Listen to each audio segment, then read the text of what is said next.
Case పెట్టాడని రా. అవును sir, మా ఎమ్మెల్యే సోమశేఖర్ మా ఊళ్ళో వాళ్ళందరికీ 2,000 ఇచ్చారు సార్ ఓటుకి. నాకు మాత్రం ఏం లేదు. ఈ పెద్ద పెద్ద విషయాల గురించి జనాలకి ఆలోచించుకునే టైం లేదురా. ఆరోగ్యం బాగు చేస్తానని చెప్పు, పని అవ్వదు. చదువు చెప్తానని చెప్పు, పని అవ్వదు. నీళ్ళు ఇస్తానని చెప్పు, పని అవ్వదు. ఏదైనా సింపుల్గా ఉండాలిరా. 2,000 ఇస్తాను ఓటేయమని చెప్పు, సింపుల్. మన కులపడని చెప్పు, సింపుల్. మన ప్రాంతం వాడని చెప్పు, సింపుల్.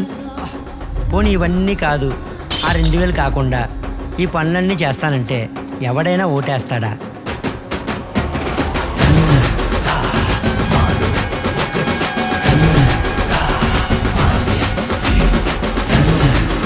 చనువిచ్చాను కదని గీత దాటకూడదురా.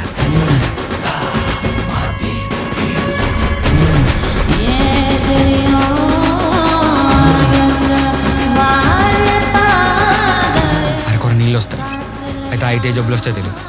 చిన్నపిల్లలకు చదువు లేదు, పెద్దవాళ్ళకి పనులు లేవు, సరిగ్గా నడ్డకు రోడ్లు పడలేవు. అధికార నిర్లక్ష్యానికి గురైన ఊరు మనం.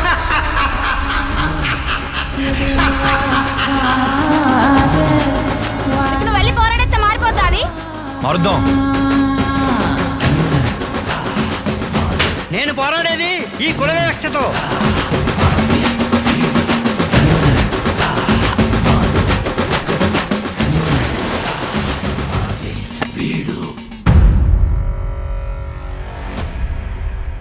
మరి అందరికీ ఓటుకి 2,000 ఇచ్చి నాకు మాత్రం ఇవ్వలేదు. అందుకే సార్ కేసు పెట్టాను.